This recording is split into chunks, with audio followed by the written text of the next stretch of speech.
Hello and welcome back to Football Manager 2021 with Southampton in the beta. It is the second season. We have had a very good first season in my opinion. We won the Carabao Cup. We finished 7th place in the Premier League. We managed to qualify for the Europa League as well, so hopefully season 2 is going to add a little bit more on top of that. Maybe we can push for Champions League. Probably asking a bit too much. We probably weren't good enough to get Europa League last year. We only really got it thanks to Arsenal winning the Europa League and us winning the Carabao Cup. Also, before we start this episode, I just want to say thank you very much to everybody who's been watching Season 1 so far. The likes, subscribes, comments and all that stuff has been absolutely magnificent. If you aren't subscribed, do please hit that subscribe button because I'm trying to do 2 episodes of these every single day, particularly during the beta. When the full game comes out, I don't know whether that will change or not. At the moment, I'm coping with doing 2 a day and it seems to be doing alright, so we're going to stick with that.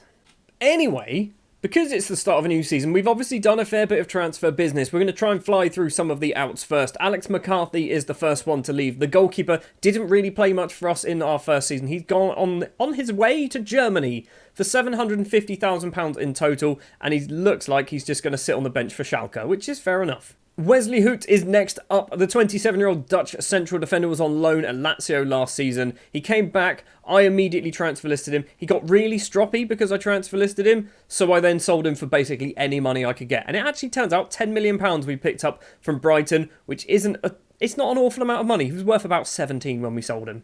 And another player who was out on loan last season, who we've sold for a big sum of money actually, Mohamed El-Yunusi has made his way to Portugal to play for FC Porto. He was on loan at Celtic for the last couple of seasons. We've got nearly £20 million for El-Yunusi. A few teams were making offers with sort of permanent loan deals, basically. So loan deals with a permanent mandatory fee, that's what it's called. But yeah, Porto were the only one that came in with just a solid, we'll just take them off your hands now. And they have done that. It's about 17.75 up front, 19.75 in total. We weren't ever going to play him, so that's a decent bit of money. The first of 9 players to join the club then. Alan Campbell, the 23-year-old Scottish central midfielder, has joined from Motherwell on a free transfer. I've basically brought him because he looked alright and he's still relatively young. He's gone out on loan immediately to Birmingham until the end of the season because I've brought in quite a few central midfielders who are a lot better than Alan Campbell, but he does count as kind of homegrown. He's not homegrown, but you know, he's not a foreigner. Another player to join on a free transfer and then immediately go out on loan is Niccolò Armini. He is an Italian central defender who doesn't have a work permit because of Brexit, so he's gone out on loan to Canada to play for Toronto FC. He's got a lot of potential. His current ability as well is 2.5 star. I'm hoping he gets some football playing in Canada, which it looks like he's doing so far. He's got 8 appearances in the MLS, so yeah, hopefully he gets enough football and then we can apply for a work permit and we might be able to just get one because he's played a lot of football in a reasonable league. I think that's how it works. Now, if you watched my FM20 saves, you will have realised that Ali Akman was amazing. He signed for Watford on one of my saves. I think it was the Southport save, and he was just the top scorer in the Premier League for about 7 years in a row. He scored goals for fun. So when I saw that he was available on a free transfer at the end of the first season, I had to pick him up. And then Brexit happened, and then he didn't get a work permit, and we've somehow managed to loan him to Ross County in the Scottish Championship. He is going to rip that league apart. He has somehow got a work permit to play in Scotland, but doesn't have a work permit to play in England. I don't quite understand how that works, but yeah, hopefully Ali's going to do a good job north of the border. There's a bit of a theme here, isn't there? We sign players to immediately loan them out. Arvin Appiah is next up. The English left winger who was actually playing in Spain for Almeria. He's signed for £70,000 and then we've loaned him out to Gillingham. I'm not expecting a lot from Arvin Appiah. I think he's probably decent. There's probably a fair bit of potential there, but I bought him in basically because he was cheap and we might be able to sell him on in a few years' time for a little bit of profit, basically. Moving into the realms of players that are going to get a bit of football, Pape Cheikh Diop has signed from Lyon for about, I think it's about £1.4 million. He's reasonably good, 24 years old, 2.5 star current ability, 3.5 star potential. He will probably not get a lot of football, and if you can spot here, he's not registered for the Europa League, and that is because basically he was kind of the most fringe player. That's kind of why I've dropped Diop. We've got some other players who are a bit better than Diop, so I hope he doesn't get too annoyed. I imagine he probably will, and we might sell him in January. Signed primarily as a backup for Kyle Walker-Peters, Bouna Sarr is a 29-year-old Guinean right-back signed from Bayern Munich. He has cost about £2.1 million, not £1.6 million. So they brought him, and for nearly £10 million, and then sold him for £2 million. Fair enough. But yeah, Bouna Sarr seems reasonable. He's not amazing, is he? But he's basically going to be the backup for Kyle Walker-Peters because Moussa Djenepo's not a right back. Much like Ali Akman, Crepin Diatta has been signed because what he did in a previous Football Manager save on FM20. In my Newcastle save, Crepin Diatta was playing for Norwich, I think, and every time I played against him, he always scored, and it was always an important goal. So I thought, let's bring in Crepin Diatta. £4.4 million we've signed him for. He's alright, 22 years old, so he's still fairly young. 2.5 star current ability, 3.5 star potential. Versatile. Moving into the big boy territory, and this one I am particularly pleased with. Last season, we played a 15-year-old at left back. This season, we've got Ben Chilwell. Ben Chilwell has signed from Chelsea. Permanent deal, £19 million is all it has cost us. 3.5 star current ability, 4 star potential, 24 years old, England international. He is absolutely everything we could ever want and need from a left back. Ryan Bertrand is still here as well. So we've now got some very good competition for places in that fullback position. And we've still got Barry Rogers, who's still 15. He might be 16 now. He's 16 now. Happy birthday to Barry. And smashing Southampton's transfer record is Alan St-Maximin, signed from relegated Newcastle United. £29.5 million is what he has cost us.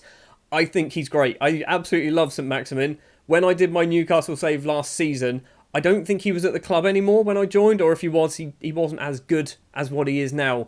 He's cost a lot of money, I'm fully aware of this, but he's going to provide competition for Redmond on the left-hand side, but also for Walcott on the right-hand side, Stuart Armstrong as well. So we've got a lot of very good options on the wings. So if someone's not performing, we could just slot in somebody else who's really bloody good at football. I've just realised that's not all of our transfers either, because we have signed Theo Walcott on a permanent deal. There's actually 3 more transfers. Yes, we've signed Theo Walcott. 32 years old now, £38,000 a week, which is actually not a terrible wage. 2-year deal, which is probably too much. He's started already this season with a goal to his name.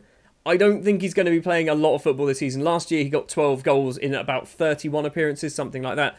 This season, he's got 1 in 1. I don't think, like I said, I don't think he's going to play a lot of football, but he's still going to get a reasonable amount. And admittedly, I did bring him back more for the warm feeling of bringing Theo Walcott home just to start and end his career in the same place. We've also signed Ricky Jade Jones, an 18-year-old English striker from Peterborough. There's potential there. That is the main reason why. 5-star potential, apparently. Also, he is fast. He is extremely bloody fast. 19 acceleration and pace.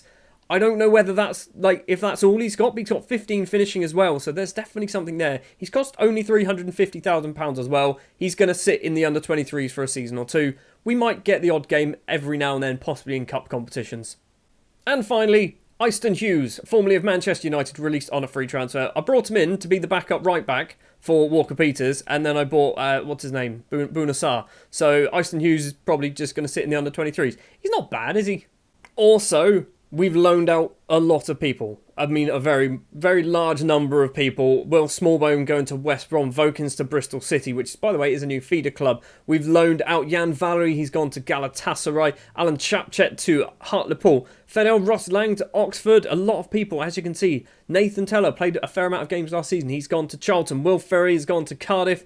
Alan Campbell, we know. Ryan Porteous has gone to Sheffield Wednesday. Slattery has gone to Bristol City. Ibrahim Diallo has gone to Marseille because he didn't play a lot of football for us, and he really needs to get some football under his belt. So yeah, there's been a lot of loan deals as well going on, and obviously there's some more permanent deals. 3 of them going to Bristol City, apparently. I'm not sure how we sold 3 players to Bristol City and loaned them Callum Slattery. I mean, we've got a feeder club deal with Bristol Rovers, and then lots of Bristol City things happened. I don't get it. So, we are already 4 games into the season, and as you can see, we're undefeated, but we've also only won 1 match. We have drawn 3. We started off with a 3-3 draw against Burnley. They scored in the 94th minute. We then played Leicester and had a very good performance. Redmond with 2, Shea Adams getting a goal in this one. Sheffield United, a 1-1 draw here. Michael Obafemi stealing a point for us in the 83rd minute. And then against Spurs, Danny Ings scoring his first goal of the season, giving us a 1-1 draw. He also picked up an injury in that one. But to be fair, I would have liked to have maybe 2 wins out of those 4, but we've got 1 against Leicester. I was expecting to beat Burnley and Sheffield United, maybe lose to Spurs and draw with Leicester. we're still undefeated. We are 10th in the table, 4 games in. Lovely little 0 there. That's always good to see. I know this isn't us, but Memphis Depay signed for Man City on a free transfer. So you see lots of YouTubers and Twitch people and stuff signing Memphis Depay in the first season. Don't bother. Wait for a year. You can have him for free. A free transfer of Memphis Depay's quality is absolutely insane.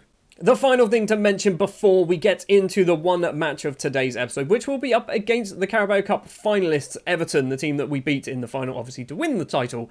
We have got our Europa League group stage draw, and it's a winnable group, maybe. Slavia Prague, Fiorentina, and Dynamo Kiev of Ukraine in our group.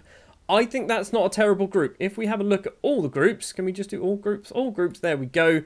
Leicester have Braga, Lille and Zoya of Ukraine. So I think both of us possibly should be able to get through. Leicester, I think, have a slightly tougher deal. But looking at a lot of the teams in the Europa League, there are some not great teams. Sarajevo, for example. You can't see it because it's behind my head. But Sarajevo are here from Bosnia-Herzegovina. You've got a few decent teams as well in there. Sort of Bayer. Rangers are in there. That's a tough group. Atalanta, Young Boys, FC Midtjylland and Rangers. I do not want to be in that group. Red Bull Leipzig also in there in Group C with Dinamo from Croatia. So there's some good sides in here. There's some very good sides in here. Hopefully we're one of them. The first match then on camera of Season 2 will be Everton at St Mary's Stadium. They're currently up in 6th place in the table, so they've started reasonably well as well. We do have a little bit of an injury problem. There's quite a few players with small knocks. Nothing major, but small knocks. Ben Chilwell has yet to play for us as well. So this might be his debut because he has been out injured and he should be fit to play. The starting lineup then for the Everton game will be Schlager in goal. Be Carl Walker-Peters, Jan Bednarek, Mohamed Salisu and Ben Chilwell making his debut today as that left back. Mady Kamara and James Ward-Prowse will be the central midfielders with Genepo on that right hand side. He's no longer a fullback. If you missed the first season, I was playing him as a right back, as a backup to Walker-Peters for the most part. Ryan Gravenberch will be on that left-hand side today because Alan St-Maximin isn't particularly match fit. Neither is Nathan Redmond. So basically, yeah, Gravenberch is going to get a start on the left wing today with Shea Adams and Michael Obafemi as our strikers today. Obafemi will be playing because Danny Ings is currently out injured. We're missing Bertrand. Bertrand's out for 12 days to 3 weeks. Ings is out for 4 to 9 more days after picking up a knock against Spurs. So we've got a little bit of rotation, but I still think this is a very good squad. Also, Michael Obafemi, by the way, he's not amazing, but he's come off the bench 4 times for us this season already, scored twice. So he's started well. He started this season really well. Right, let's point some fingers and expect to win. No one listened. Okay, well, I was hoping pointing a finger and expecting to win would work. Joe Bailey, hey Joe, how you doing? How was your summer? You have a lovely time? Ryan Bertrand misses out due to an injury. How much of an absence will he be? It's fine. It's fine. We've got Ben Chilwell. Chilwell's going to be a lot better. It's not ideal. It's not ideal. Mohamed Salisu is fit enough to... Is he? Probably. I don't know. I think so. Was he unfit? I didn't know. Jan Bednarek is set to make his 100th appearance. He's truly fantastic. Bednarek is actually very good. Are you confident that Genepo will perform today? Some pundits are speculating that he could struggle out there. I certainly trust him. He's versatile enough. He's played as a right back. So last season, we conceded a lot... I mean a lot of late goals. However, this season I've come up with a plan. I've got a new tactic that is basically the same as our normal tactic, just a lot more defensive. So when we're winning a game in about 75 minutes, we're just going to drop to that and just hold on. That's the plan, basically. It's a throw for Everton. Shea Adams? Why is Adams all the way back there? He is a deep-lying forward. Dean back to Decore. Decore's going to have to go back a little bit further. Yerry Mina, who scored against us in the Carabao Cup final. Gomez to James. I nearly said James. It's James, isn't it? It's a long-range effort from Dominic Calvert-Lewin. Skims the top of the bar. First chance goes Everton's way, but it was over. Corner this time. James steps up to take it towards Richarlison at the back. Mady Kamara gets the ball clear. Wonderson, though, is going to probably bring it back towards us down that left-hand side. He's got some company in the shape of, I think, Ward-Prowse. It's cleared. Now Shea Adams plays it back to Kamara, which is something I wasn't really wanting him to do. Walker-Peters to Kamara again, forward to Ward-Prowse. Now Shea Adams, right-hand side is Genepo, does use Musa Genepo. He's going to run, he loves to dribble with the ball. Walker-Peters is behind him. If he wants to pass it, crosses it in instead. Gravenberch is there, doesn't get on the end of it. Now Ben Chilwell, what can he do? I'm not expecting much from him, as he is a left-back, but it'd be nice if he can do something. That's certainly something. He's got past 2 players. Plays it back to Ward-Prowse. He can't get his cross away. Chilwell does. Genepo's there. Adams is there. It's blocked by possibly Genepo. Walker-Peters. Ben Chilwell, edge of the penalty area, goes for goal. That's what I was not expecting. Ben Chilwell is our top scorer. He's the second top scorer technically because no one scored more than 2 goals. But Ben Chilwell's played 16 minutes, in a Southampton shirt as a left back, and he's already scored a goal. We're up to 6th. There is a highlight straight after the goal. I say straight after, a few minutes after. They've got the ball in the penalty area. Have to go back to Gomez. Rodriguez hits the bar, and Mohamed Salisu is aware enough to get that ball clear in front of possibly Dominic Calvert-Lewin. It is going to be a throw that we are not going to see. I'm not going to lie. The Ben Chilwell deal for £19 million, I think is an absolute bargain. Considering Chelsea paid, what, 56 million, I think is what it says in the game. £19 million 1 season later is absolutely insane. Well, the first half is fairly uneventful other than a little flurry of activity at the beginning. Neither side really have very good shots either. 0.22 for us, 0.32 for Everton. But they've yet to have a shot on target. They're saying that Kamara should be coming off. I think maybe he's taken a knock. Well, half-time then. It is 1-0. It is fairly even. In fact, it is very even. Everton possibly should have scored. Why didn't we see that highlight? We should have saw that highlight. If the goal was so likely to happen, we should have saw that highlight. Anyway, it didn't happen. Give the fans their money's worth. No one cares. Why do I ever do that team talk? I probably should have thought about doing some subs. Maybe not. Kamara, he's alright. Mady Kamara's okay. Salisu's also okay at the moment. Pickford with a goal kick just 3 minutes into the second half. Wonderson's not going to get there. Genepo heads the ball down, but it's coming back towards us. To be honest, highlights-wise, it's been all Everton, hasn't it? Apart from our goal, it's been all Everton. Wonderson goes for a long-range effort, hits it well over the bar. Still 1-0 to Southampton. I think we are going to have to see the deployment of my somewhat more defensive tactic. And I don't think it works. I honestly don't think it works because I still think we concede goals. But it's better than what we currently do. Calvert-Lewin's almost put that in at the back post as well. Let's give him a demand more shout.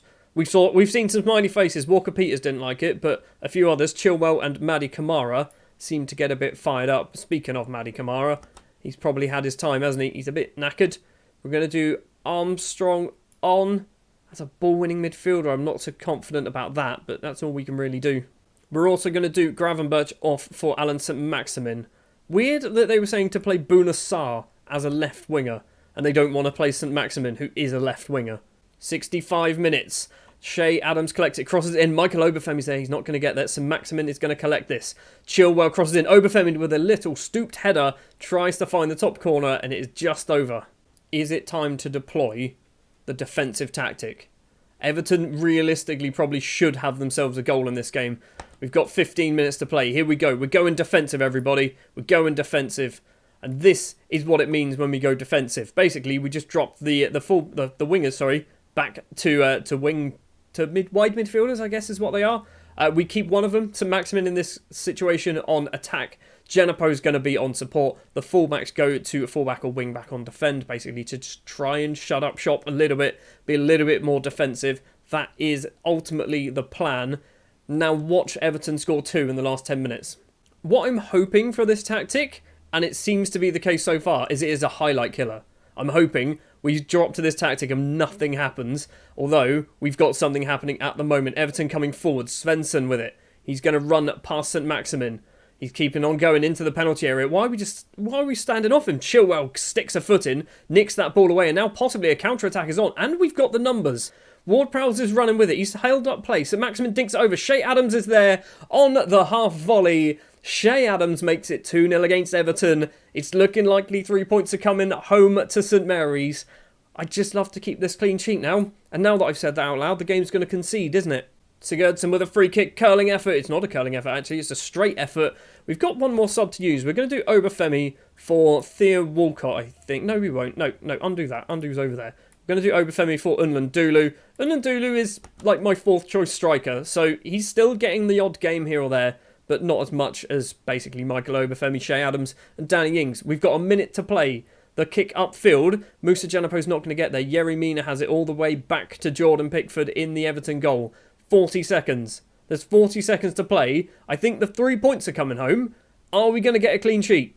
We haven't had one all season so far. Wonderson's going to run with the ball towards the right-hand side. Makes a bit of space. Chilwell, oh my word, he hit it straight into Bednarek. It's going to be a corner. We've got 20 seconds. By the time the corner comes in, there's 5 seconds. Yerry Mina's there. Plays it back to Wanderson. Crosses it in again. Salisu clears. Shea Adams is going to run this ball and run the clock down. We're going to pick up 3 points against Everton and get a clean sheet. We're going to get a clean sheet. Sigurdsson's going to get a yellow card for that. Good job. Gylfi, clean sheet. Come on, referee. Come on, referee. Blow the whistle. Ward-Prowse is going to take a free kick. Hopefully whips it in and we make it 3. It's towards the back post. It doesn't find anybody. Referee, you're gonna finish the game. We're 45 seconds over now. The full-time whistle goes. We've won, which is decent. We were worse in theory in terms of XG, and we kept a clean sheet. Have I actually worked out how to defend in this game? Probably not. I think we got lucky. Joe Bailey, hello, how are you doing? Hope you enjoyed that game, Joe. I assume you do match commentary for this as well on BBC Radio Solent. How much of a lift does it give a team to have surged up the table after a result? It's pleased. It's pleased. I'm pleased. How pleased are you? I'm pleased. I just literally just said that. You've just managed to extend your unbeaten run and the team looks almost invincible. We've drawn 3 out of 5. Do you think you can keep this form going? I don't want to talk about it. I don't want to talk about that. Ben Chilwell's goal, a low drive, was one of the highlights of the match, wouldn't you agree? It was. It was certainly one of the highlights. He also got a debut.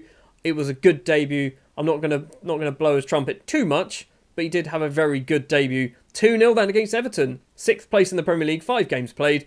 Still a long way off the top 4, aren't we? I say top 4. The top 2, I guess. West Ham are up there. I'm not sure what's happened there. Carl Walker-Peters has picked up a little bit of a knock. Only 1 to 3 days. That's not terrible. Danny Ings will be hopefully back soon as well. Chilwell scores on his debut. Southampton make it 5 unbeaten. And I'm just going to send our assistant to that press conference. Well, that is going to do it for the first episode of today. Later on today, 9:30 PM UK time, will be the second match of the day. And that will be up against Fiorentina. So it's going to be our second Europa League group stage game. We're going to play Dynamo Kiev in just a moment.